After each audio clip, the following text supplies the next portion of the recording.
Hey y'all, welcome back to another video. So today I'm going to be talking about why I stopped smoking weed, why I stopped smoking that gas, why I stopped smoking that loud, why I stopped smoking marijuana. No, for real, I am going to be telling y'all why I stopped smoking, because I feel like it's important, especially within, the walk and your walk with Christ, trying to actually walk with him fully. It's important to know these things. And these are things that I had to figure out on my own. So I'm just passing on the information, hoping that it helps somebody. So I started smoking at a very young age. I was young. It just is what it is. But yeah, I started smoking when I was young, and it started off as just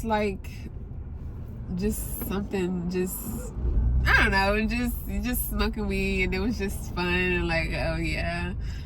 And throughout the years, I just became accustomed to it, and smoking, it was just something that I really enjoyed. I enjoyed being high. I did not enjoy smelling like smoke. I did not enjoy the taste of it. I did not enjoy any of that. But I did enjoy being high. It was funny. It was fun. For some reason, it felt like the food tastes better. I don't know what it was about it, but I really did enjoy it. And it wasn't until I turned 20. How old was I? No, I had stopped smoking when I was in grad school, because you had to do a drug test. Anyway. So I had stopped smoking. That was at the point in my life where I really slowed down on the smoking. When I was in grad school, because you would have to take a drug test in order to get internship, and no internship, you don't graduate. So, I wasn't having that. So I had stopped smoking, and once after that, it just became like a here and there kind of thing. So I will say that slowed me down a lot, forcibly, and I'm thankful for that too. Because that was the turning point in my smoking journey, or whatever you want to call it. So that was that, and then it went from smoking. I just couldn't stand the smell of smoke no more. I couldn't stand any of it. It was stinky. I couldn't stand it anymore. It's so crazy. Me not smoking for, what was that, 2 years or a year, something like that. It really turned me off of it. It stunk. It did not smell good, and just the smell of it turned my nose up. So then I started consuming edibles, and that was all right, this is cool, because I don't smell I don't gotta smell it, and it's gummies and different little snacks and stuff, So I was like, okay, this is cool, this is good, I was still able to get high, but not have to worry about the smoke and the stinkiness behind it. So I was doing edibles, and then after that, I had this real deep encounter with God, y'all. It was so deep that I this probably sound crazy, but literally, when I was on the edible, and I wasn't tripping, I was not tripping. When I was on the edible, I had this crazy experience with God, and it's why am I consuming this? It was just this realization of what are you doing this for, Takira? Why are you consuming something that alternates your mind, that alternates your emotions, that alternates your thoughts? And then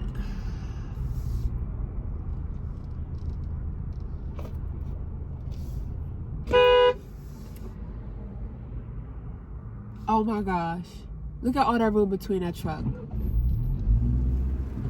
And then after really asking myself, like, why do I get high? Oh my gosh. Y'all, I'm sorry. They just oh my God. Don't you know how you driving and it's like they're waiting to turn and it's like the perfect time to turn and they don't? Like, this is the kind of stuff that irritates me about this world. Like, I'm just ready to go be with Jesus where I don't got to worry about no traffic or no red lights or none of that. Oh God, Jesus. Okay, back on topic. So I really have to ask myself, like, why am I getting high? Like, what is this doing for me other than getting me high? Like, and it was like, there's no reason. I don't have cancer. I don't have an illness. I'm not sick. You know, I get that it has medicinal purposes, but I'm not using it for that point. I'm using it to get high. So why am I doing this? And after I could not answer those questions, I said, okay, then, well, we're not doing this no more. And then, you know, like I said, during this entire time, I'm still, you know, building my relationship with Christ, still building my, you know, still on my walk with Christ. And then I came across 1 Peter 5:8. And basically the verse says, be of sober mind, because the enemy, the devil, prowls around like a lion, seeking whom he may devour. Girl, so that's it. Oh, let me tell y'all, let me tap into it for you. Let me connect the dots for you, baby. So look, right, have you noticed when you get high, that's when the thoughts of sin pop up into your mind the most. That's when sin is the easiest, when you're drunk and when you're high, because it's easier to call somebody up and have sex when you're drunk or when you're high. It's easier to go and commit that sin when you're drunk or you're high. It's easier. Why? Because you're not of sober mind. You're not in your right mind. You're not in the natural mind state. You're not in your actual state of mind that the Lord has blessed you with. You're in this alternate reality that is false and untrue, and it makes you do things that you would not have done had you have been sober. And then once that was dropped into my spirit, I was able to start connecting other dots. I'm like, hold up. I'm so serious, y'all. I never wanted to have sex just sober-minded. I have never had sex sober-minded. Each and every time I have had sex, I was either drunk or high. Each and every time. I've never had sex sober-minded. So it's like, okay, this influences what I do because I'm not in my sober state of mind. So, let me remove this thing out of my life completely and see what happens. And you know, prior to me cutting weed out of my life, marijuana out of my life,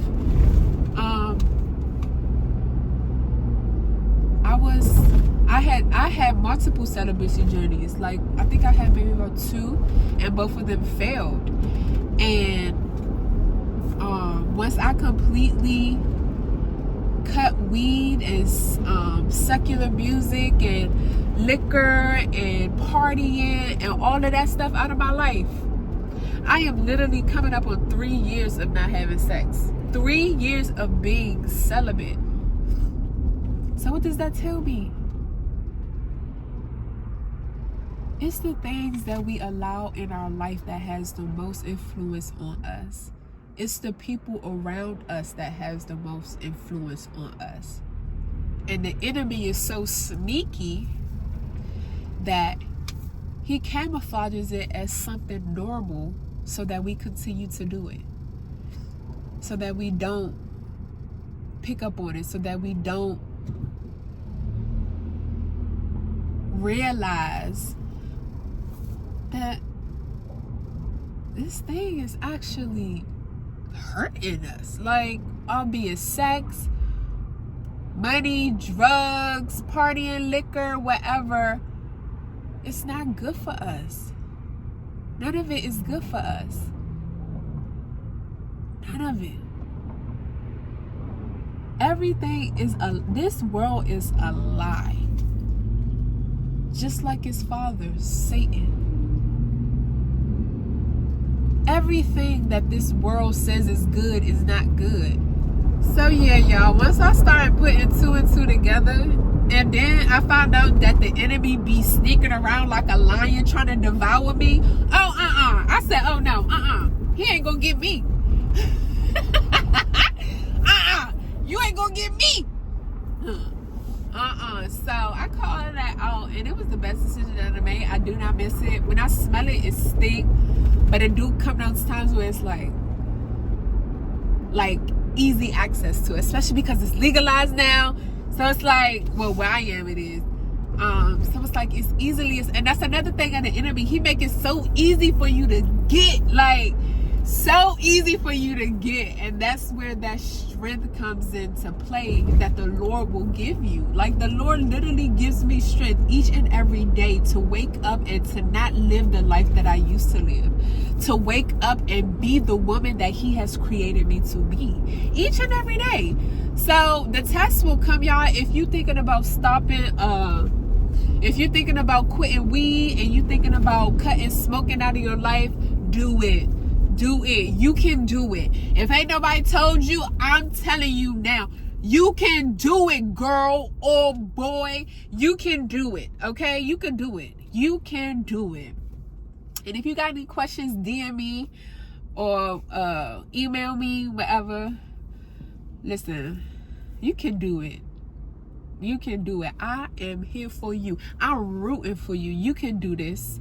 Don't let the lies stop you from living the life that the Lord has called you to. And I used to think, oh, and the Bible don't say nothing about smoking weed. Okay. So what? You know what's right and you know what's wrong. It do say be of sober mind. So what that mean? If you smoke weed, you not sober. But anywho, all right, y'all. That is it for this video. If you have any questions or if you need some encouragement, or if you have any prayer requests, DM me. Send it to me. Ain't nobody gonna know but me and you. Listen, ain't nobody gonna know unless you tell them. Okay? But yeah, y'all, that's it. That's it for this video. May the good Lord bless you. May the good Lord keep you. And may he show up in your life like he has shown up in mine. Okay? I will see you on the next one. Bye.